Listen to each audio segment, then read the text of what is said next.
What is going on, people? Let's switch and check out what I'm doing. All right, how you doing? King of Chaos here, back with the boss man. He's sharing it.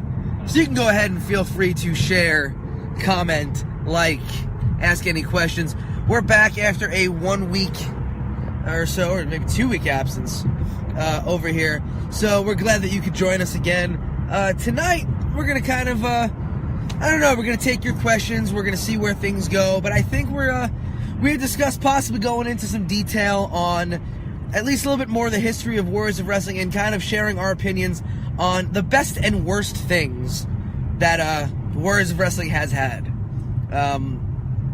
So if you're a fan, if you've been watching our product, please feel free to share your opinions on the things that we bring up as well. What do you think? Do we start right from the top, or do we start building our way up to that? What do you think, boss man? You start with your topics, and I'll answer your questions. How about that? You give me something to go with, and I'll just... TJ Landhire. Well, you know what? Who said that? It's fucking Karloff. Is he the worst thing that ever happened to Warriors? No, so let's... Not the worst. No, but so let's... He's up there. So then let's go with that. TJ Landhire. JT Highlander. Well, JT Highlander. What subject would he fall under? Could we say tag team? Could we say... okay, so with him, he was one of those guys that just didn't give a shit. Didn't give a shit what he looked like. Didn't give a shit if he trained. Didn't give a shit about anything. In fact, he was the type of guy that would pull at the fun station. And instead of coming in and saying hi or dropping off, bringing his bags in, he would pull his whatever he was driving, his truck, out to the back, open the fucking hatch, and pop open a fucking cold one. That would be JT Highlander. Well, there you go. That's that. I guess you can see why that guy didn't last. He thought it was a fucking tailgate. I'm understand why that guy didn't last super long with us. But let's jump in from that. In terms of tag teams in the history of Warriors of Wrestling. Yeah, everything is going to be 10 years worth, obviously, you bald son of a bitch. Want me to go with the worst first? Let's go with the worst tag team. The worst tag team in Warriors of Wrestling history. Now, hold on. You going with makeshift or... Well, no, but so here's what we should be looking at. It should be like, honestly, we could sit there and say, like, whatever, like, garbage guys we had come in, whatever. I'm talking about a tag team that was there, stayed there, had multiple matches, and, like, should have had an impact, but really, I mean, at the end of the day... Matt Kaplan and Logan Black. The original American Nightmare. Well, you know what? I might be inclined to agree with you on that. Or Thor and Kayvon.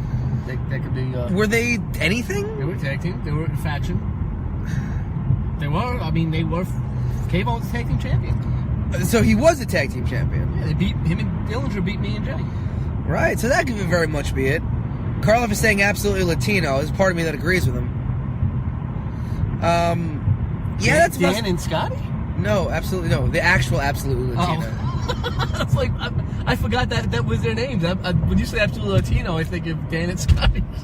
Yeah, because they got that gimmick over more. I think Dan and Scotty need to tag without Muskie as the new trio, guys who got other people's gimmicks over better than they did.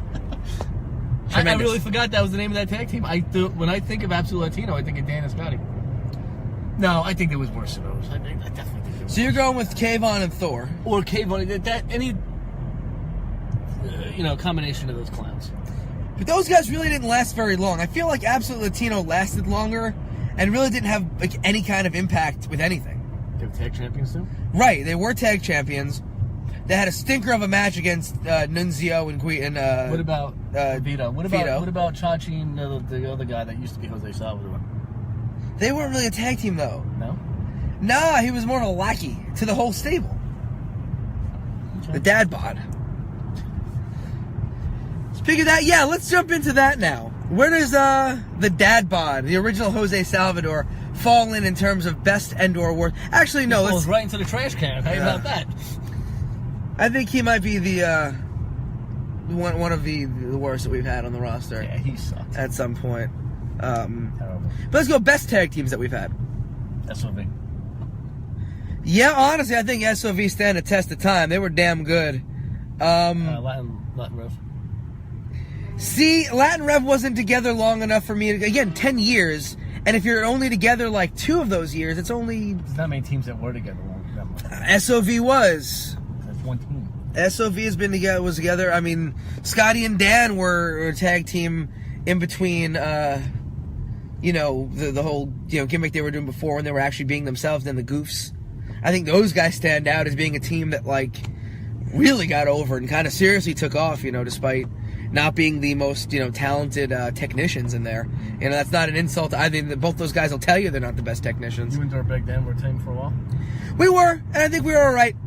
I don't think we were on the level of SOV or even Dan and Scotty, to be honest. Other guys that were a tag team for quite some time. Who? Joey B and Jay Reynolds.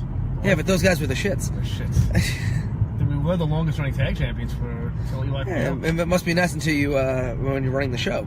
EYFBO is another team. I mean, has gone on to currently wrestling as LAX, former Warriors of Wrestling Tag Team Champions. Those guys were a fairly big deal here, and obviously a fairly big deal in wrestling now. So let's move along. Tag team. Let's talk about No Limits champions. Let's start with the best No Limits champion we've ever had. Banks, I think, has to be up there. I don't think so at all. Really? He didn't. I mean, Mr. No Limits, yes, but at the end of the day, how many other guys have held that belt and kind of really like? Banks held it 5 times. I guess I don't know. Who would you say is better than No Limits champion? I don't know, honestly. I feel like, and again, I know you're going to completely disagree with me here, but Darius Carter, not because he defined the division, but because he changed the division. Darius just made it another belt. I don't think so. I think he made people have to. I think he got over with the belt. He kind of made quite a bit of it. I know it wasn't the No Limit style, but at the end of the day, again, I was a guy using weapons as the No Limits guy. Banks was the guy using, flippy shit and fucking high spots. Carter was a guy who used the numbers game to his advantage. So as a heel, running with that belt, and I think he had quite a bit of it. Steeler had it for a bit. No. Yeah, pretty sure he did. He had it for like 3 shows. Yeah, but still had. You said who was a No Limits champion. I named you one. No, I'm thinking back. I'm not thinking like Homicide. I wouldn't even put it because he like Dave Calypso. Come on, the guy had it for like a show.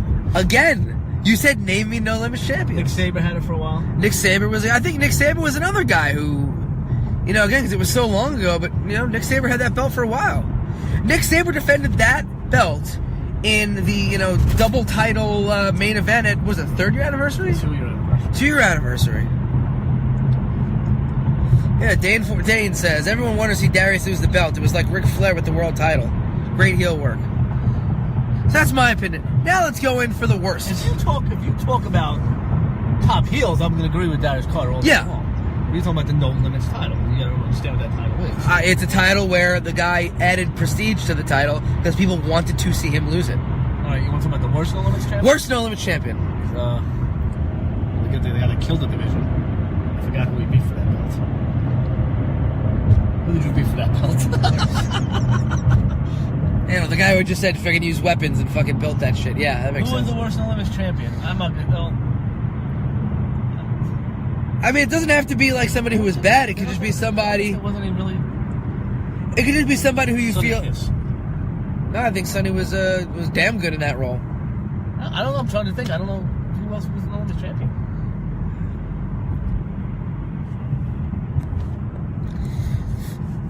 Yeah, I mean, this is. I really don't. I think so. Again, and this is not. Nobody stood out as being bad, right? But I think in terms of like creating Hulko? Yes, that's it. That's exactly who I would say was the worst No Limit champion. And again, it's not a reflection of Hulko's work or his abilities at all. It's just you have a guy who does comedy shit and. Who else is the No Limits champion? My money's on Hulko for it. Again, not a reflection of him. And I know why we put the belt on him. What about Max Power? He was another guy like fucking Carter though. Where it's like we put it on him to be the guy who like you wanted to see lose the belt. No, because he fucking was asking you for belts. Karloff says he was the worst No Limits champion. Yeah, never defended it, but yeah, technically a No Limits champion. Who else? No, I'd say we're fine with there. Let's talk about heavyweight champions. Go ahead. Start with the best, then we'll hop into the worst. Okay, here's gonna be a problem because you want me to say who it was. I know who the longest was. Yeah. Who's the best? Yeah. I gotta go Steeler then. He held it almost as long as the other guy. If you're gonna just say whoever held it long, well, defended it against everybody. I mean, let's look at the first year when Smooth Operator was a champion. He had it up until he left, which was a half a year. But how many shows did we run in a half a year? When Steeler was a champion, or when Karloff, or when somebody else was, we brought in better talent. We ran more shows. right? You know what I'm saying? So you got to look at that too. Camacho or Abdul, he's another guy that held it. I think he certainly goes in the running because he's held it more than once, and he's also been a guy who always had heat with it. Always, never faltered. Was always somebody with heat with the title. I think he's definitely in the running for one of the best. Who do you think? You're gonna do your friend there, your former partner? No, I'm not gonna say him because that guy is not part of my vocabulary Fact is anymore. fact, though. Fact is fact, yeah, but I mean, nah. Champion acts like a champion and improves the locker room, not just himself. Damien Dragon? Nah. But we had discussed that he's, certainly a guy who had good We're discussing matches. it on here now. Right, but he's certainly a guy who had good matches. But in terms of the best, I mean, Camacho. Jason Cross. I was gonna say Team Torment. Well, Cross held it with Gallo, and Right. but he also held it on his own. Honestly, yeah, but I think that combo with the heat with it being something different was Not pretty BA cool. Kid. Again, to me, it's not a reflection of BA's work or anything, but it's also just the fact that that was an era where what were we doing? It was our guys versus our guys versus it was nothing. But again, why Cross immediately doesn't come to mind. Let's hop in with worst now. Worst Warriors of Wrestling heavyweight champion. Go right ahead, boss. That fat fuck Darkside, that's who. See, I'm going to argue against that. I am going to say The Voice. The Voice? But The Voice they both only defended it once. The Voice, they both defended against Cross, too. Darkside beat Cross, and then he left, and then The Voice defended against Cross, and Cross beat him. Right. That was the first Staten Island show. Right. Issue being is, The Voice was shit. And Darkside wasn't much better. He was certainly booked better. You can't deny that. Well, The Voice is booked to be a champion for one Joe. Darkside was supposed to have a nice run with it until... Right. And But that's Voice is the also a problem. guy that I think we were also going to build Voice. We were trying to give him, the run, the chase. But not with the belt. But it was still the chase we were looking to And do. he did have a good chase, because that ended up in that cage match. He had an okay chase. That was a good He's him and terrible. Nothing he did was good. He had an okay chase, and then what happened from there was the fact that TJ Landhire spit in his face. He went into Hulk mode and quit the company. That's... All right, and look at that other fucking jerk off that he burned down our school. Listen, I'm not talking about extracurricular activities. What I'm saying for that is the fact that that's why The Voice didn't hold it a second time, because knowing you had to put the fucking belt on him the whole time. Me? Yes. On The Voice? That was actually a Matt Kaplan decision. It wasn't I don't fucking either know. of us. I think Shoes was involved in that decision, too. Maybe she was just going to pop himself. Maybe. Well, I know he didn't I like fully him, but- believe that. I think Anthony Gangone would actually be an excellent champion as well. It's offers always on the table for Anthony to come back How about around. Dane, that? very talented fella. Well, I gotta say, the last champion, Karloff, was a good champion. He was actually a heavyweight, and Juba was an even bigger heavyweight. Yeah. And we'll see what Juba does. He did something that no other heavyweight champion has done so far. What was I that? send you the picture. There's a bottle of metal polish on the belt, and he's cleaning it up. Well, yeah, no, that's a good thing. Gotta keep your belts clean. All right, what else? What other?